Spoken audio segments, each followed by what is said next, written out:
we talk about this idea of who am I, right? And this is a very important conversation I want to have with you today. Because as you're transitioning from the dark to the light, what does hope and joy and freedom mean for you, right? So we call it, the binding to the world is called samsara, right? And the Dash Mahavidyas, the 10 Mahavidyas, help you overcome your fear of mortality in this world that you're living in. So the question that I'm asking myself, and we asked this before, was that, do I have free will or am I just a slave, right? So I want to show you a picture. It's called the camel, the lion, and the child, okay? Now, I know some of you probably understand what this means. So let me come to everybody and open it up. Who understands what that means? All right, let me go to the Gyan Guru, Alex first. Alex, what does the metaphor of the camel, what's the second one? The lion. The lion and the child mean? Yeah, it's funny because I was just listening to Thus Spoke Zarathustra on driving the other day. So this is like a parable from Nietzsche, from his Thus Spoke Zarathustra, and he's basically talking about these 3 stages that we can go through in the transformation from ordinary wormy human to Superman, right? And he says that the first stage is that of a camel, where you're basically laden with all of the stuff of your culture and all of the history, and you basically just carry this weight, this burden that's been handed to you, in order to kind of like, debase yourself. Basically, at a certain point, you walk out, carrying all this load, you go out into the desert, you find yourself out in this empty space, and you go, fuck this, and you get this kind of surge of power, and you want to throw it all off. And so that's the lion stage, where it's okay, you're charged up with the power of the lion, and you say no to all of that, all of the thou shalts. I think he talks in the parable about this, about a great dragon covered in these scales, and on each scale is written thou shalt. and so you throw them all off. But then after that, you're not done. Then you have to become like a child, and basically this sense of total freedom from everything, where a new beginning begins. And he calls it like a self-propelling wheel, which is beautiful. Beautiful.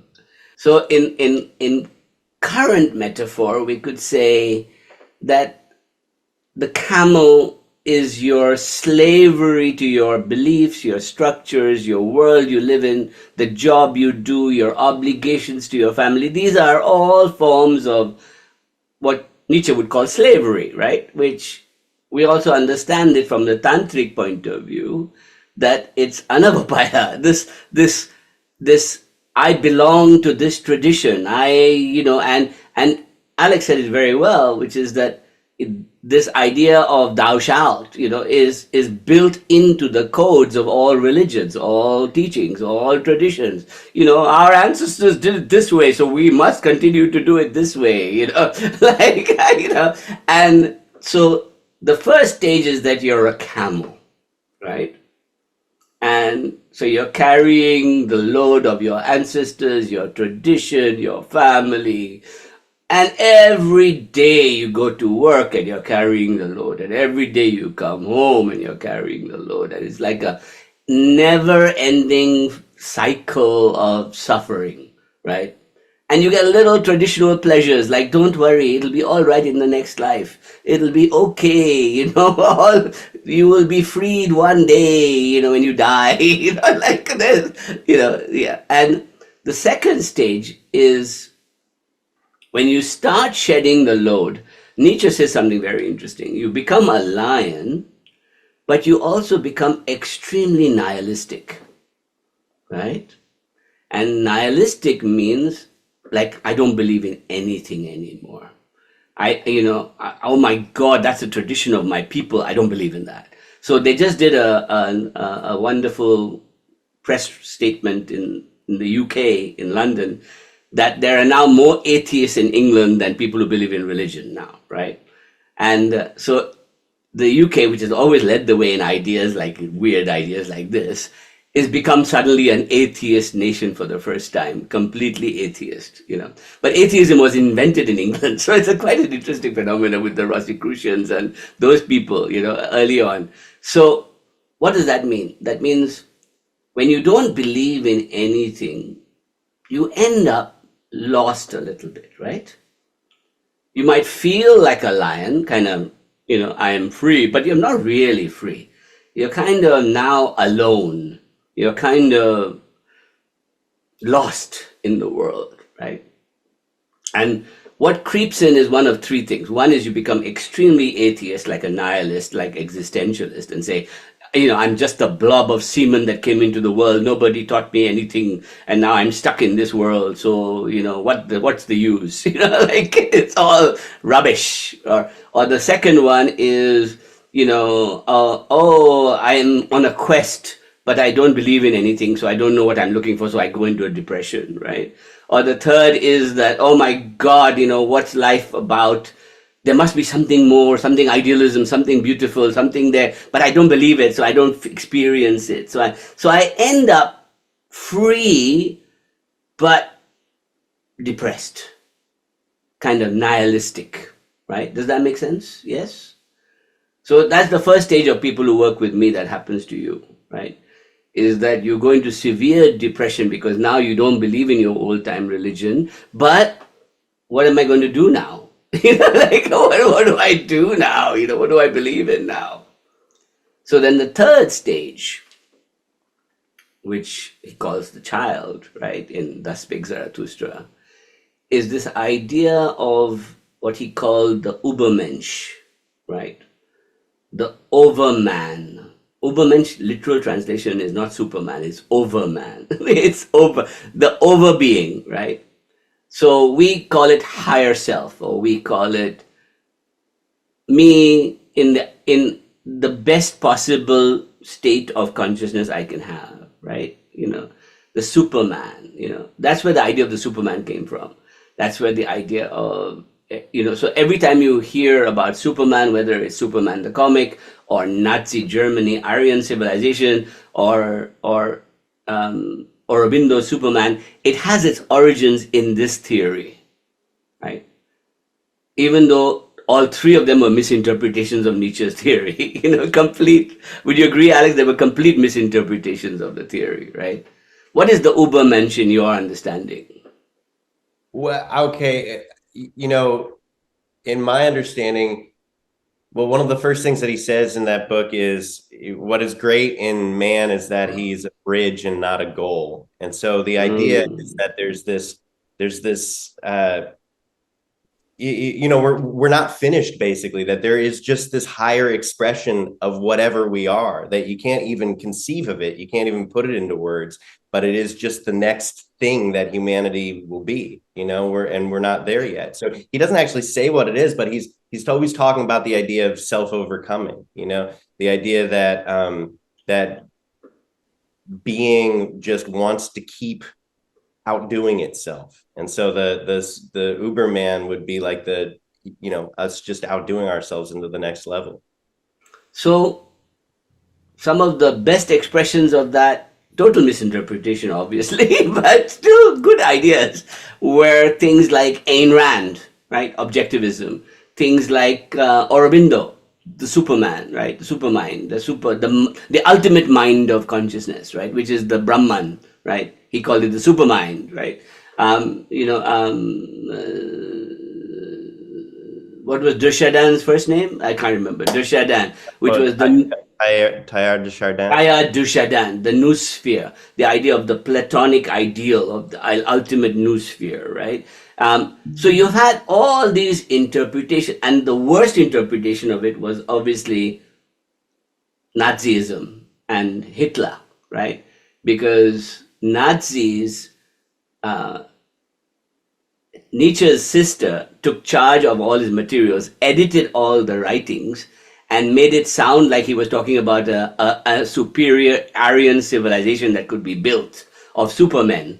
And the Nazis took that, right, and said, this is it. Where we are the Supermen that Nietzsche predicted. We are it. Sorry, go ahead, Alex. You were going to say. No. I mean, I honestly, it's just listening to that again, because it's been a couple of years since I've read it, and honestly, if you've never read it, I recommend listening to it like a book on tape. It's much better heard aloud.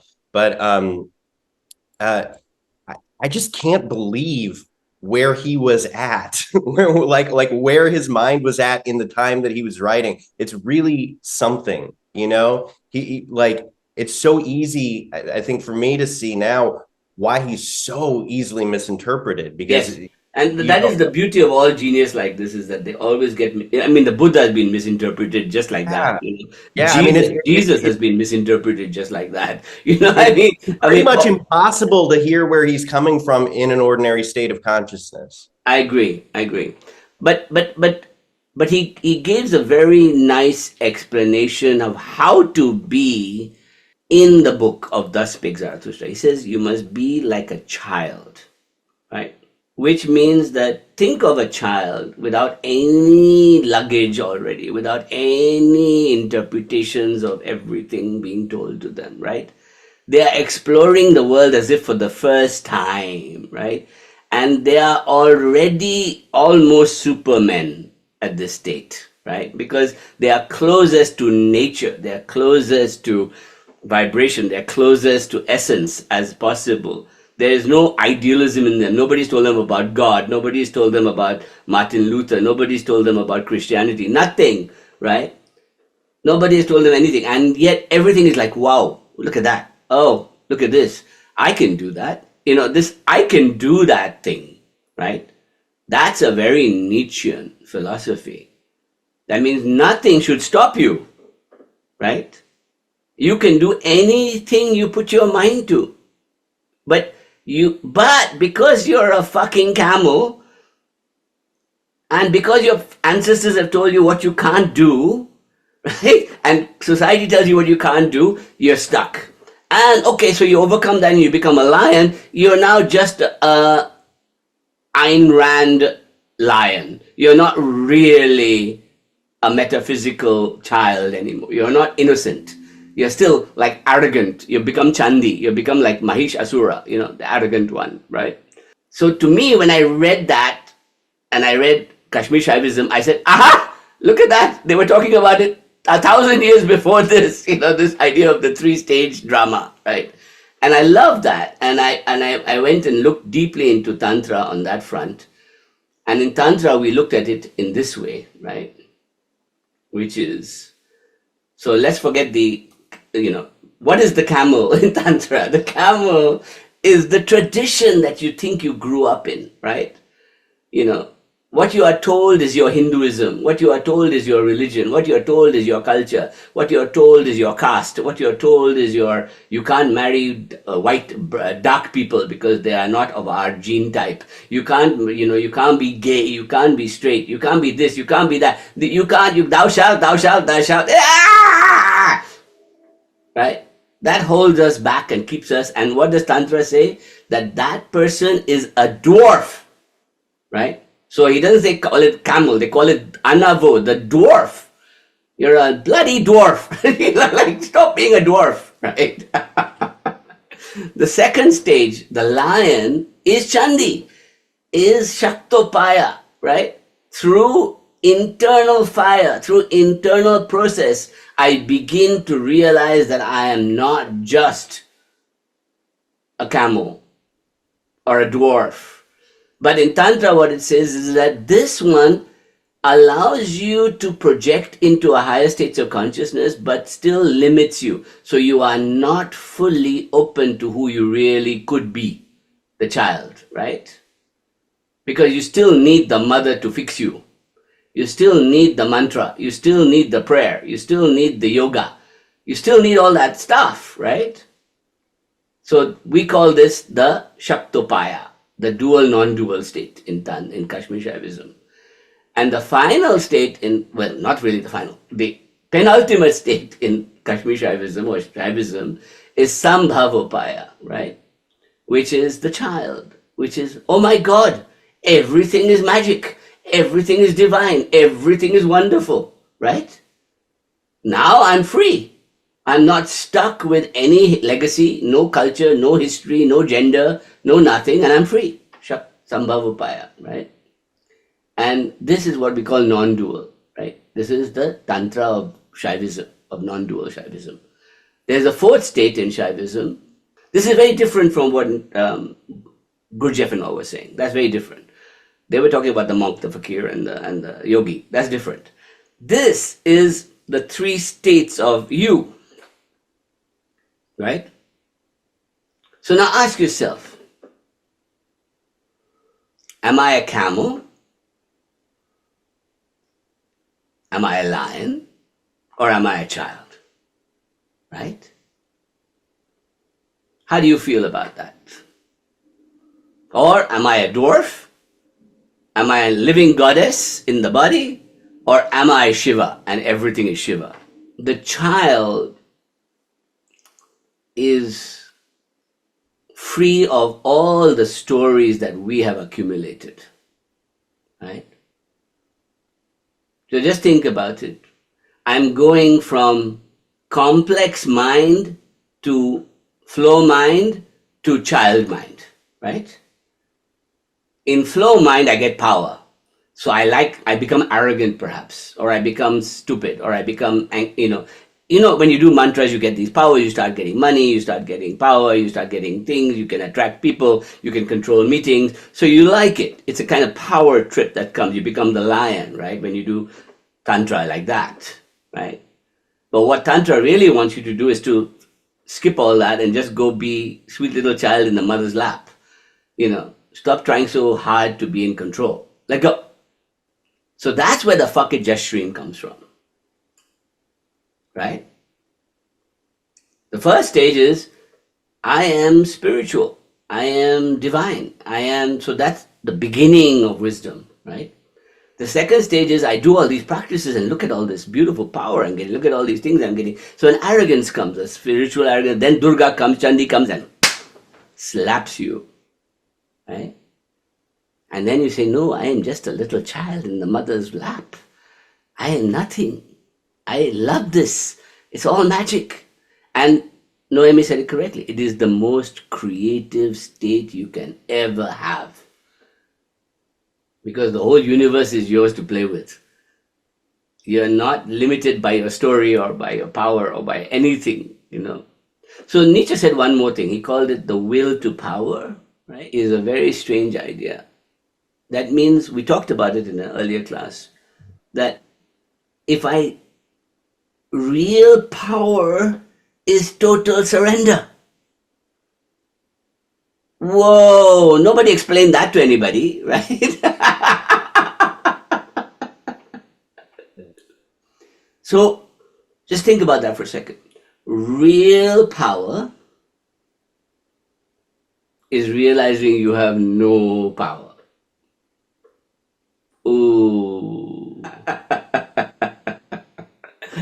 I love that. And I think that is the beginning of this kind of Nietzschean wisdom or Tantric wisdom.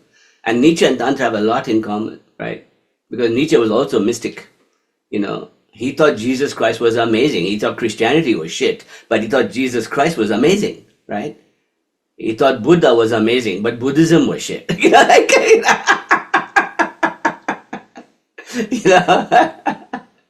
And so it's always the ism that messes us up, right? What the tradition becomes around the great teaching, right? So now there's going to be a religion around Nietzsche, and it'll be brought to us by Nietzscheism, and we'll be screwed by it because Nietzsche will go, I never said that. I didn't say that. Wait a second, I didn't say that. What are you doing? I never said that. And Nazism was the first attempt to make Nietzscheism into a religion, right? Nazism. If they had won the war, they would have pictures of Nietzsche everywhere as the patron prophet that gave us this wisdom. Right? Just imagine, poor Nietzsche. He was not anti-Semitic. He was nothing of those things. He didn't want that for anybody. So I think that if you like me, and I think all of you are like me, driven by doubt, right? If somebody tells me something and says this is the truth, immediately I doubt them. I can't help it. Yeah, if you show me the science and you show me the evidence and you show me things, yeah, I'll say, yeah, cool. But if you ask me to take it on face value of faith and I can't experience it, not going to work. Like, ask a religious person you know, have you experienced the God that you're describing? Has God guided you in your activities and your life? Are you driven just by your faith or by experience? Right? If you're driven by faith, you're a camel. If you're driven by experience, you're a lion. And if you're driven by wisdom, you're a child. See?